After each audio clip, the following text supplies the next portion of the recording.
event, that is Writers Beyond Distance, it certainly gave us an opportunity to see such writers in front of us, to meet such writers in front of us, to even listen to such writers in front of us, whom in our real life it is quite difficult and it is quite impossible to even meet and see.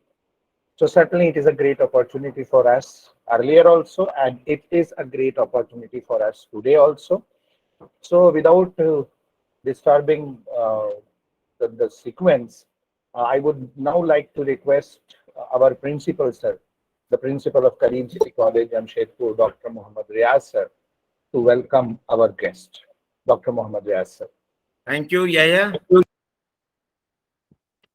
Honorable INES ABASSI, resource person of this program, Dr. S.M. Yahya Ibrahim, Head, PG Department of English, Dr. Vijay Sharma, our well-wisher, all faculty members, and my dear students. A warm good evening to everyone present here. I am proud and honored today to welcome INES ABASSI among us, a Tunisian poet, novelist, translator, and children's writer who needs no introduction to the word of letter. On behalf of the management of Kareem City College, Jamshedpur, I express my deep gratitude to her for taking time out of her busy schedule to talk to our students and share her love of reading and writing with them. Writer Beyond Distance is an initiative of the Department of English, Kareem City College, which intends to open the doors of creativity for our students by introducing them to fertile minds across the globe. In the earlier events of this series, the department has welcomed several international reputed writers.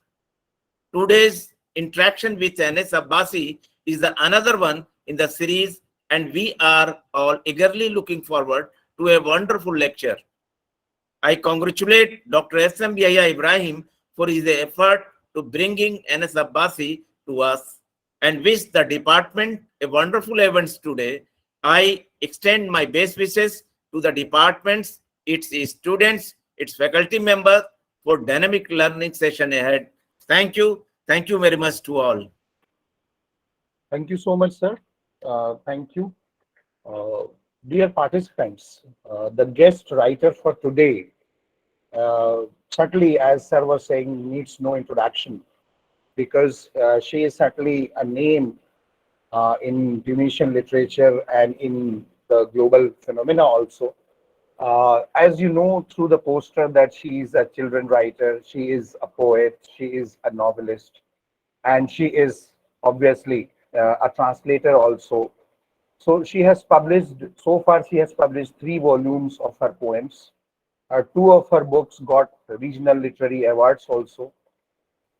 She has spent 6 months in Seoul as a writer in residence. And out of that experience in Seoul, Korea, came up a book which is beautifully titled as Tales of the Korean Scheherazade. And her work has been translated also in French, in English. She herself is a translator, as we know. Her poems were translated into English, as I said, French, Korean, Danish, and Swedish languages. She was the executive publisher of Dar Anahla Saghira, which is in Arabic, which is in English means the Little Bee House, from 2014 to 16. And she published under that title, the Dar Anahla Saghira. She published 20 children book under that title. So some of his famous books are, for example, there is a poetry collection titled Secrets of the Wind that was published in 2004 and that got Tunisian Poetry Prize. Then in 2007, she had Archive of Blind, which won again a collection of poetry, and this book won the winner of Credif Prize in Tunis. A Whoop of Call is another collection of poetry which was published in 2016 from UAE. Tales of Korean Scheherazade, as I mentioned earlier, that was published in 2010 and then in 2013 also. So two editions of that book. Then a novel, Ishekul, which was published from UAE. And among the children writings that she has done, When Electricity Was Cut Off is a title of her children book that was written in 2014 by Little B House.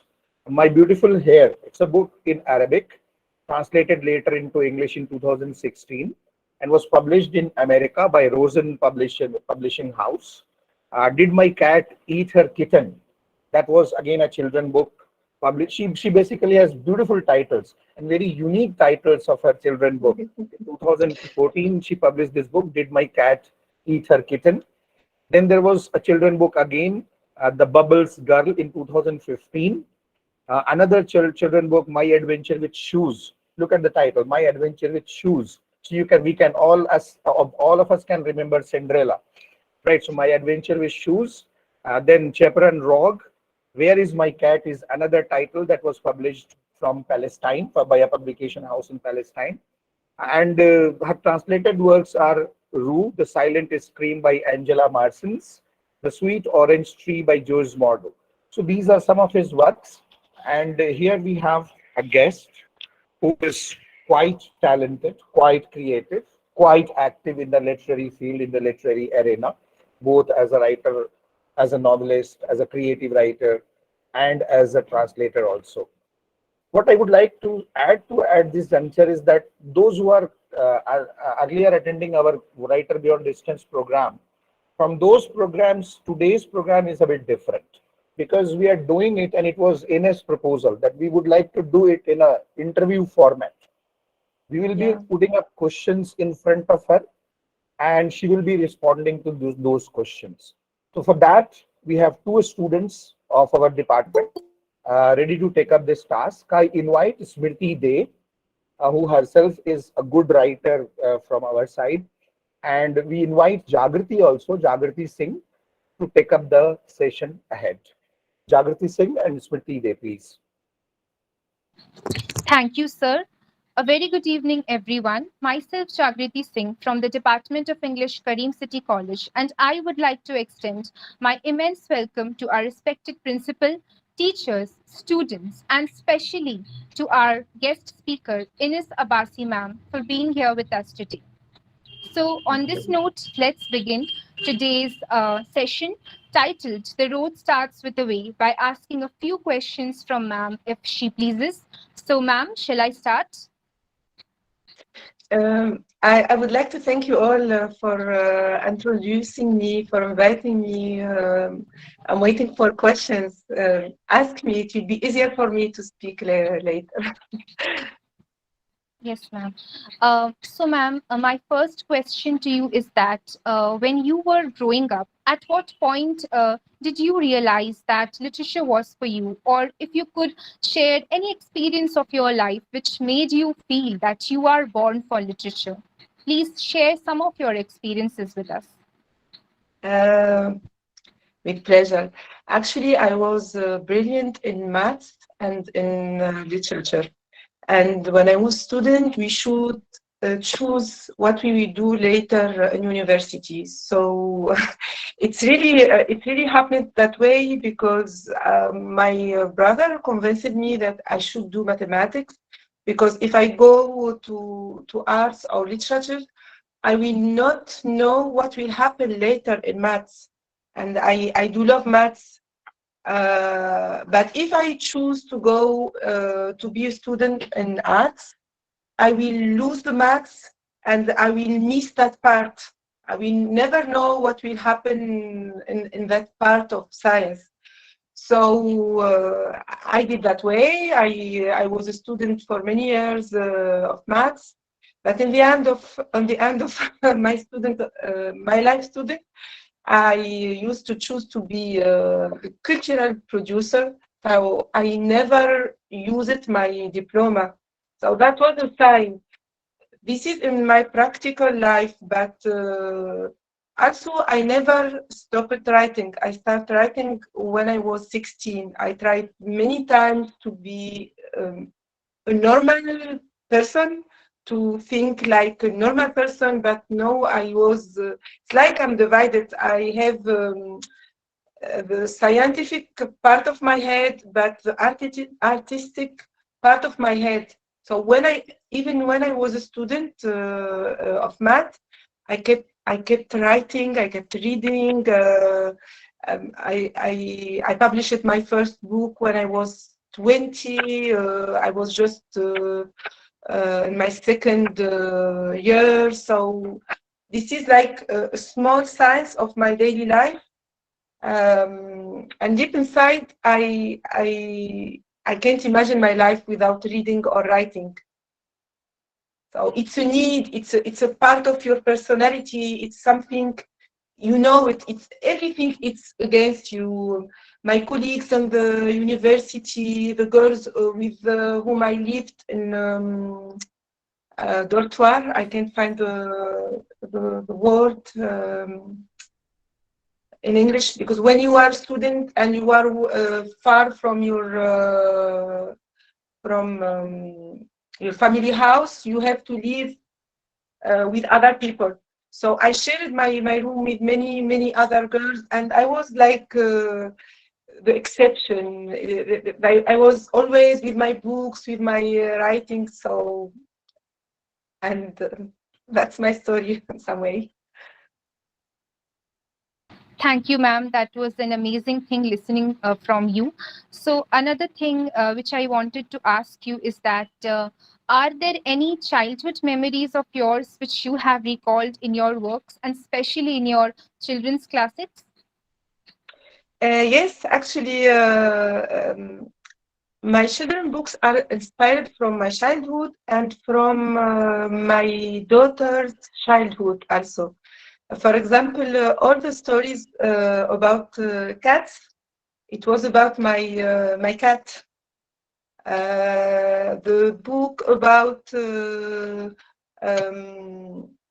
shoes, it's my little one. She likes to wear my shoes, the shoes of others. So I think every family had one girl, one boy who did that. So it was inspiring. It's like a flash, and then the story you have to build it from that flash to make it simple and funny for children, because it's a vision of adult who try to make something funny and short and interesting for children or girls or boys.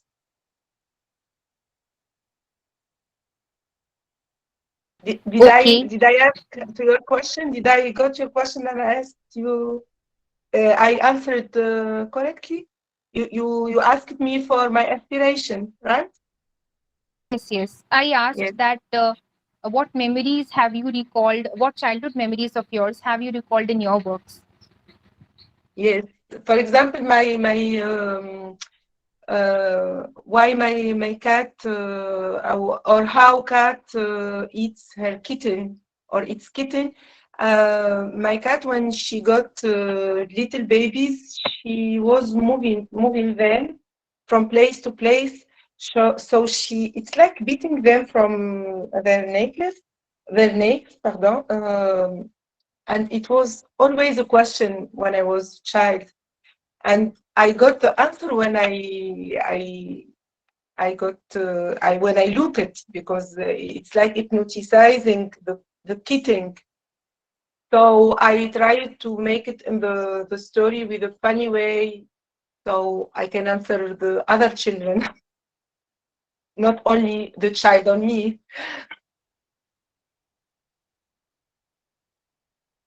Yes, ma'am, I totally got what you said. Yeah. So the next thing which I just wanted to know from you is that is there any special advice which you would like to share with such students who aspire to become novelists in future? Because you yourself are a great novelist, and I myself, as a student of literature, strongly feel that I'm always fascinated by the novel as a literary form, because it's such a Herculean task to create such a whole new world with so many characters and dialogues and details. So, do you feel Yeah. you would like to share any advice to such students? Yes, who sure. want to become Uh, novelists? there are two or three advices. The first advice: read everything. Read. The second advice: live, have a life, have experience in life, meet people, look at people, their behavior, what they say around you, on the streets, on the market. And then the third one: write, and never be afraid to not use what you write. It's a practice. It's like a sport. How much you do, how much you practice, how much you will be better. Actually, I started as I expected that you will ask me, or someone will ask me, why I started with poetry, and I'm a novelist. Today, I can say I'm a novelist more than other things. Um, Poetry, it's like a light, it's like a flash, it's concentrated, it's even when you correct your poem, it's short, it's feeling also, it's simple comparing to a novel. A novel, it's a big work. It's like a house. It's you will use your poetry, your knowledges, your experience in life. You have many characters. You have to write more than 8 hours if you are free to have all your time. It needs many changements, many characters to control, to have adequate. I don't know if it's correct to say it in English. It's a hard work because the reader is very clever. It's clever than the writer. For example, today I started a new novel. I was reading it, and the writer is saying is talking about a woman. In the first page, she was walking without shoes, but after 3 pages on the same scene, she's wearing shoes. So it's a big mistake uh, because it's a small detail. It's not big if you think, but it's a big mistake because after we will have a crime and police will come, and it's illogic. And if the writer don't pay attention like on the small detail, it's like the work is not that big, not that strong. It's not deep. So don't be afraid to write and to not publish what you write. It's an exercise. The day when you will have another word to do it in your text, it means it's finished. It's good enough to be sent to a publisher, to be published. Um, to be a good novelist, in my idea, in my personal view, you have to start also writing a short novel, a short stories. It's too hard to write a short story because you have a limited time, limited places, one or two characters, and you should not make readers bored. He has a smartphone and he has your story. If your story is not strong enough to make me, to seduce me to finish it, I will go to my smartphone, I will open TV, so it's about ideas, but it's about styles, it's about modernity, it's many things. The day, the day I wrote only one book about. It was a collection of short short stories, and I felt it's like a challenge, but it was hard for me to keep the same level in 10 short stories. I know I started with novels but I finish it with short stories. But I think the day uh, when a writer it's he's good or she's good on her short stories, she or he can move to novels, because novels you have the time of the story. It can be in 1 year, in 10 years, in decades. If you have many families, generations, you have to stop me, yeah, because when I start talking, I can stop. You have to ask me something.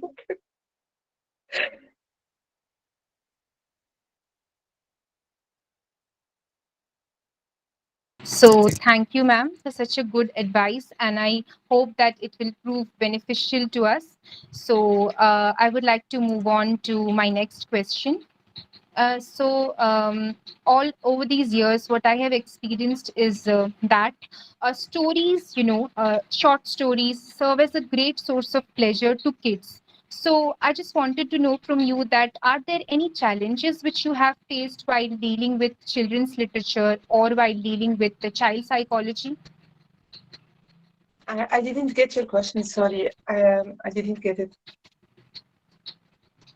Uh, Challenge in no, psychological. I just wanted to ask from you that have you faced any challenges while dealing with children's classics? Uh, yes, yes, because in the beginning I was writing on the classical way to the children.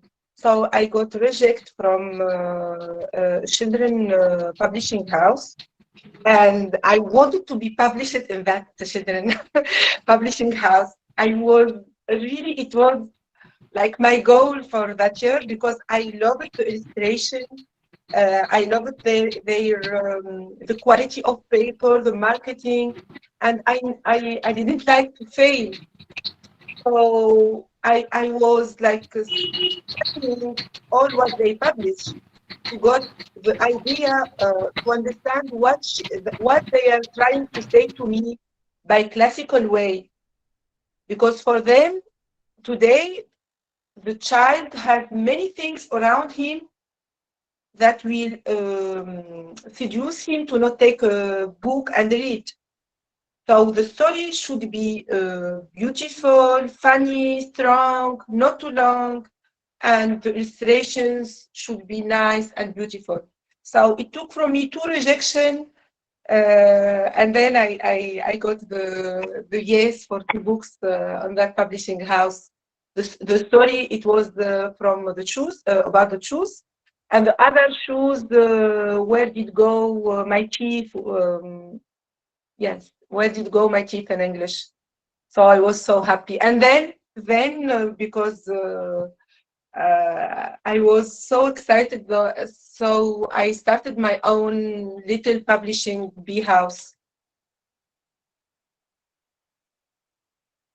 Okay, ma'am. Now I will move forward to my last question to you.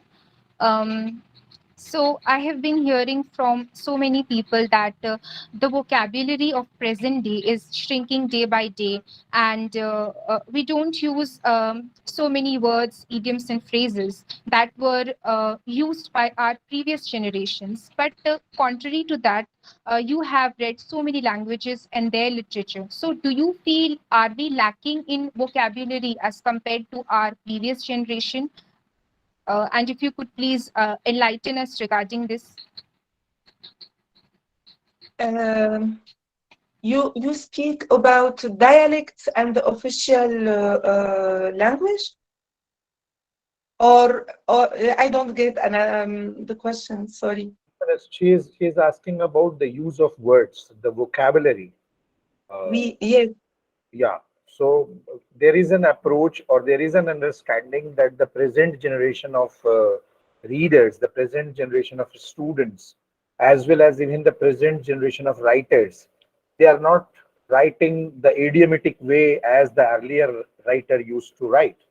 The way the proverb, the use of phrases, the use of idioms, the use of proverbs, the glamour of language that was there earlier. So it is said and it is believed that the present generation of writers and even the present generation of readers also, they are not that much vocabulary oriented. So that is her question basically. Yes. If I got actually the vocabulary depends with your novel or your text. It depends. If you are writing an historical novel, it's normal that you will need to use old vocabulary. It depends. Myself, I use some proverbs, I use some words from daily life, but not too much. My own vocabulary as a writer, as a INES, it's modern, it's full of metaphors, but not too much complicated. It's I started with poetry, and I am trying to clean my novels or my texts from too much poetry. You can do the same with proverbs or old words, if I got the question correctly. And also, it depends on each writer. I can't write a book about 3,000 years before Jesus Christ with words of today. It's illogical. And I can't write a book about going to the moon with the language of Quran, for example, which is the most beautiful language, Arabic official. It's complicated to say to people you should write that way or to do. It's personal. It's the way how you feel to express yourself. I hope I answered it and I got your question, and I Yes, think yes, so. yes, it was. Yes, ma'am, I was able to understand. So that's all from my side. Thank you, ma'am, for your Thank you. interesting observations on different areas. I would now like to invite my classmate Smriti, who will be asking some more questions to you. So over to you, Smriti. Thank you so much, everyone. Thank you. Good evening, everyone. I am Smriti, and ma'am, it's been honor to hear from you. You answered so many questions, and it was so interesting to hear from you.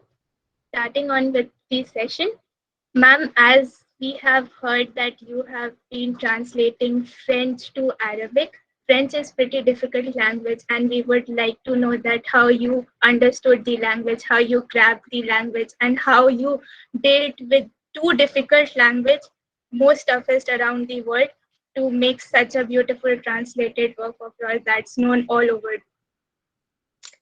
Thank you for asking me. Um, Actually, also it was a challenge for me. I was trying to translate with. I started with poems also because poems are shorter and it's challenging because you try to be in the same spirit of the poet and to translate it. So it was so hard. I didn't translate too many poems. And then I said, no, I should try with short stories. So short stories, it was easier in translating. You you you translate something to another culture. You have to be on that culture. So if I'm translating from French into Arabic, I will not translate everything the same way because there are many ready expression in Arabic, and Arabic is so. It's not because my language, but it's really so rich. So there are many names of flowers and plants from many decades, from many centuries. I was amazed to discover that. It's like a good surprise. For example, for me to translate a page from French into Arabic, it becomes one paragraph. It's it's amazing how you can find easily the expression, but it was also hard. For example, the scientific part, it's hard to translate it into the Arabic to find the correct word, modern word. It's my advice, if I want to advise a new translator, to think in the second language, to think both, but when you translate, you have to be in the spirit of the Arabic reader, for example, or Urdu reader, or Indian reader, or you are coming to the other language. You can say, for example, the the sky is blue, and you will translate it word by word. That's correct, but there is like a style. If you start with a verb and then the noun, it's not the same from language to the language. You can translate it word by word. It has to be beautiful when you read it. It has to be unified. It's like a whole entity. The book. Now I'm answering you that I'm thinking in Arabic, and in my mind I'm translating into English. It's a whole word, and sometimes I say some French words in my head. So a translator should control all that on translating or writing. Thank you, ma'am. And that was really wonderful. And I know how great you are translating so many languages together and still not getting confused about it. My next question to you is, as Jagriti and you were discussing about childhood and so many stories, is there a special piece of work that you would like to recite to us? It truly will be honor, ma'am. Sorry, I didn't hear in the end. Is that any work? What? You would like to mention any of your works that is close to your heart, like a piece of phrase or a poetry, we would like to hear it. I don't know. Um, Anything that is special to you or anything that you would like to share, because I really had fun hearing about cats and shoes. It was really amazing. from my own book, or from my own book? Yes. Yes, from your book, any poem or any piece, or even a small paragraph. Yes, but wait, I will. How I will use the phone? That I will read it in. I hope I will not close the page. I will read it on Arabic or on English. Better if And it is in English. In English, I have a text, but I should open my. You will have to look to my desktop. Wait, my Gmail.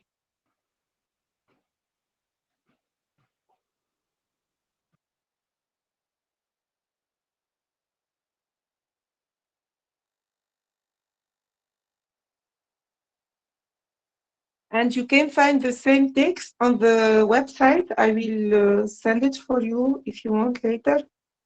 This text. Okay, Smriti, we can move on to the next question, please. Okay, I will send you later. yes, ma'am, we would be very inspired by it. So my next question to you is that one of your novels, The Tale of Korean Charades, if we would read it, so what would the readers expect from it while reading it? What are the thoughts that are provoked and how interesting it might be? Just a tease or a trailer about it would be very exciting for us. I think it will give the reader the desire to go to Korea, to go to Seoul, to discover people, how much they are serious workers, to discover the culture. how they become stronger after 2 wars, after the Japanese occupation, and after then the war with the North Korea. It's inspiring. It's inspiring to see people working a lot and trying to protect their history. And there are many things to see and to visit. So I think if you read the book, it will give you that desire to go to Korea to see all the women on the market. It's beautiful, like a country and people. And ma'am, speaking about Korean culture, it's like hugely different and like it's very varying from us. What are your views on Korean culture and how you have been inspired to write about such an amazing book? And it has two editions, so how does that go? It's inspiring because I'm coming from another culture, from another continent. It took for me like 1 day and a half to reach Korea. So when you arrive, you are already tired and enough tired to be amazed by everything, by towers, by subways, by how much they are on the time, they are punctual, they are. I am a Mediterranean person. We speak very loud. We use our hands. We are like Italians. But when you are there in that part of world, people are calmer than us. I think during 6 months, I only one time I saw two people shouting on each other because of parking or something. It's so calm that it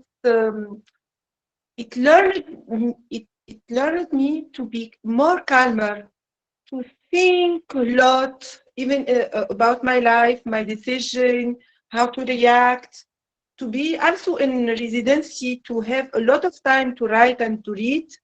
It teaches you to go in on your inner part.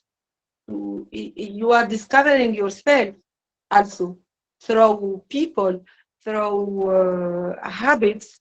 Um, it's amazing. I think people today should travel a lot around the world, but not in the touristic way with the cliche, the places where you have to be, but through the culture.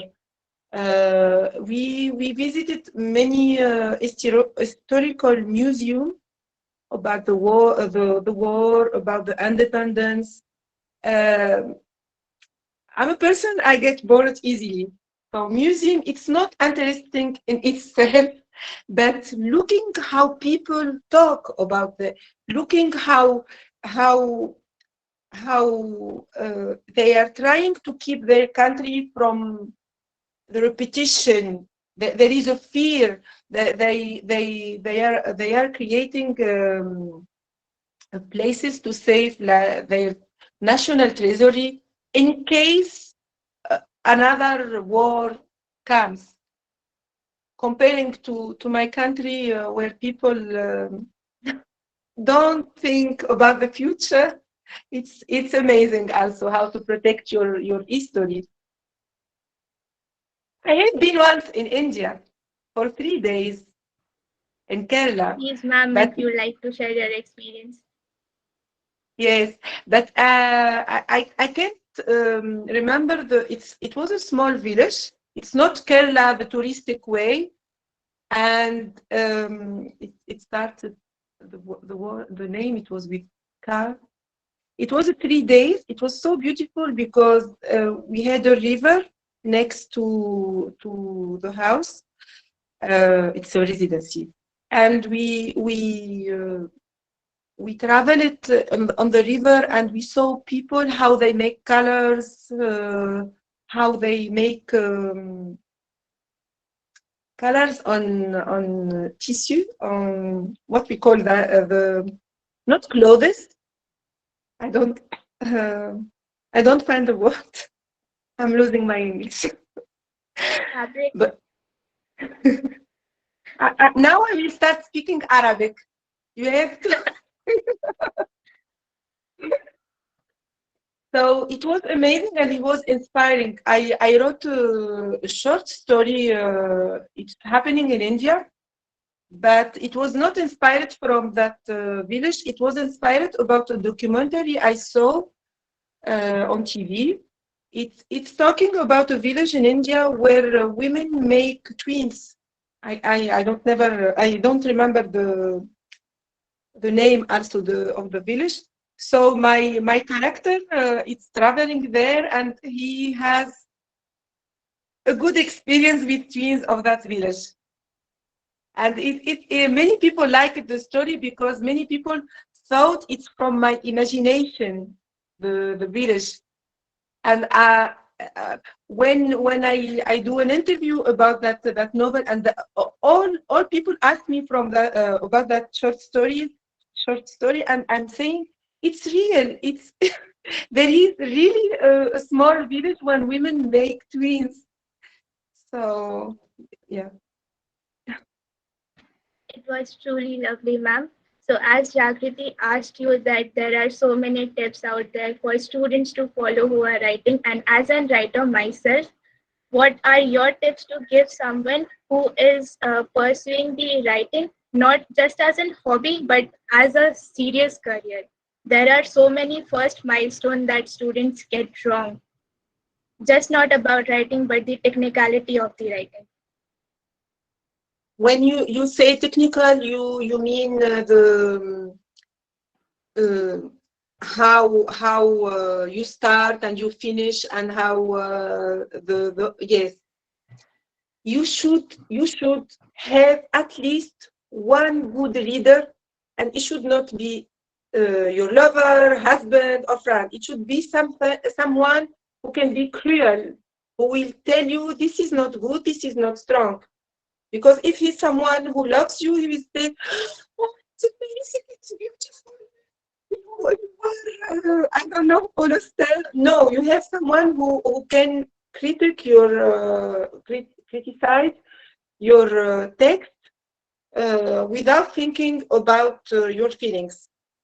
The best advices which I got in my experience were the advices who made me crying.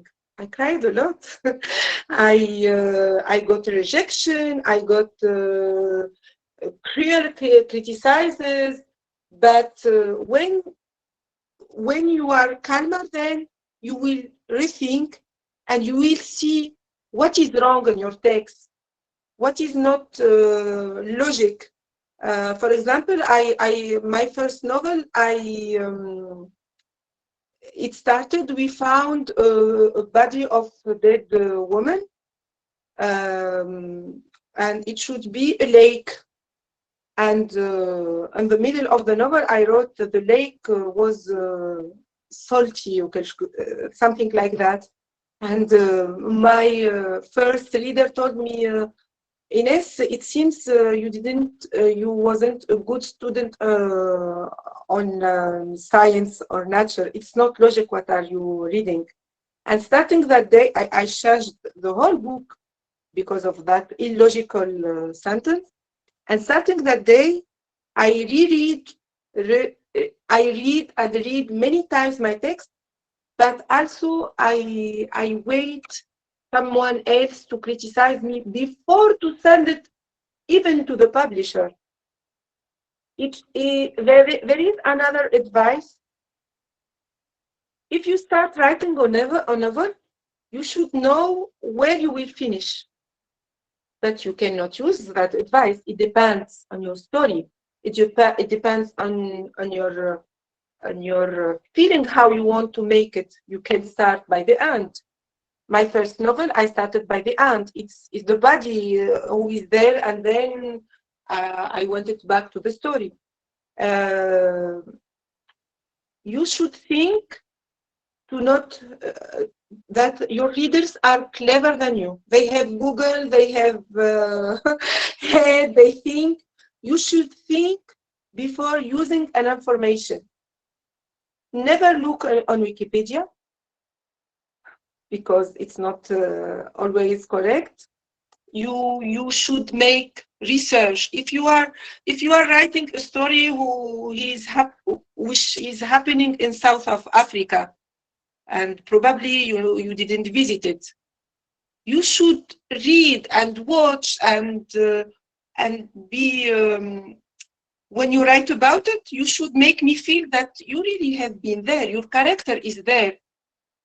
I never been in America, but on my second novel, my character, two characters are there in 70s. They are two Tunisian immigrants. I cannot travel on the time, it's clear, and I cannot be in Chicago. So I watched many movies. I read a lot about Tunisian who immigrated. I tried to convince myself first that I have been there with them because I'm the narrator, and to convince my readers. And I got the answers from people who read it that they never believed that I was never there.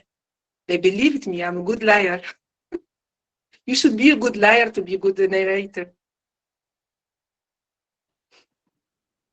Thank you, ma'am. That was very helpful. And speaking about criticism, many writers who pursue writing are backed off from the criticism on their way and they stop writing. How do you suggest you did deal with that, and what are your advices on it? They are telling what? Sorry? They are telling good. I didn't get. She's asking that how one, as a writer, one must respond to criticism. If you cannot, if you reach the level to not read the criticism, don't read them. They will criticize for criticizing. If they are criticizing really correctly for the text, you should listen. You are not perfect. We are not perfect. I'm not perfect. We are learning. Each book, it's a new experience. It's always the horrible white page, how we'll make it full. It's good to listen, but there are some people who criticize just to criticize, just to say something like this negative. If you have one person who is really, really good and honest, you have to listen to that person. Thank you, ma'am. That's all from my side. And this was all the questionnaires and interview. We truly loved interacting from you. I would like to ask our HOD, Dr. Yahya Ibrahim, sir, to speak some words on behalf of us. No, before we go ahead to the vote of thanks, I would like to open the session for a few guests. We are here. Vijay Sharma ma'am is here. A few old previous students, ex-students are also here.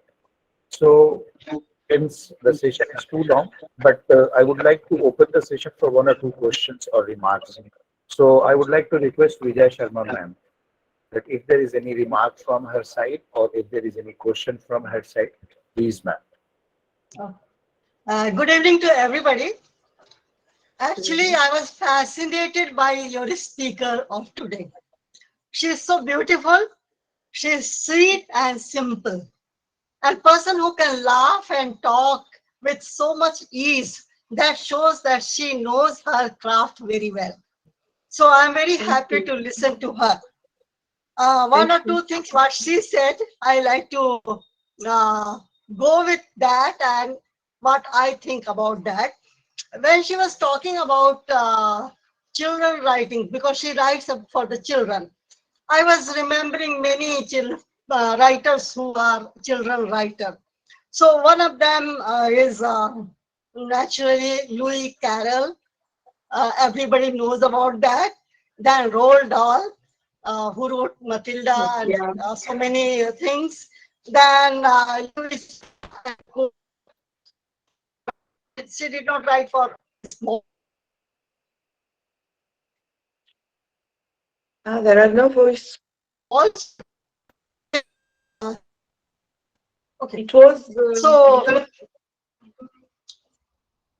Your voice is breaking. Your voice is breaking.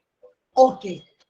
So I was remembering the people who have written children literature, and one of them is Basavi Singer, who got the Nobel Prize. Of course, Gunter Grass also wrote for children, but his children books are very, very different. They are not actually for the children. So I was remembering those things. That is a good thing when you hear one thing, you remember so many other things. That is the beauty of the speaker's speech, the words. So I enjoyed that part. Now, when you were saying about your Korean experience, I haven't been to Korea. I haven't read Korean literature much. Very few books or articles I have read, but I've seen many films from Korea. So my knowledge of Korea is through the films mostly. But what you have written, I like to read that. You came to Kerala. That was a surprise for me. That for 3 days you were there. That is what I got from you. And you must have seen Kerala is very beautiful. Of course, that is true. And for writing, you do research. That is very, very important because we cannot go everywhere. We cannot know everything, but we can do research what we are going to write about that. And that part is really beautiful. Your advice for the new writers: read a lot. I agree completely with you. Unless you read, you can't write. The Nobel laureate Losa says, लिखने के लिए पढ़ना जरूरी है. I'm talking Hindi. So for writing, you have to read. Marcus used to say that for writing one story, you have to read maybe hundreds of stories. So you have to read a lot. Then a writer should know how to start. Many people know how to start, but they should also know how to end. That is very important for the new writers to remember. And you have said, uh, listen to the critics who are really critics. That is very important. Not the people who just criticize for criticizing sake. But one thing you said, not listen to your husband for criticism or for you. I disagree at this point because my experience is very different. If your husband can or your friend can give you the honest opinion about your work, and Yes, you know that, so then you have to listen to them also. That is a yes. very good thing. Yeah. And one thing I like about your talking about the languages, because you are translating, and for translation, when you go to the language or any other, even your mother tongue, as we go deeper in the language or any language, we come to know the beauty of the language. That is very, very true. So on the whole, I will say I enjoyed your talk, and thank you very much for Karim City College and Dr. Yahya Ibrahim to allow me to talk and invite me to listen to the talk. And students who were questioning, they did wonderful work. So thank you very much, and congratulations to all of you. Thank you so much, ma'am. Thank you. Thank you. So I hope that we should now end the session. Is there anybody from the audience, from the participant who would like to add something or to ask something? Perhaps no.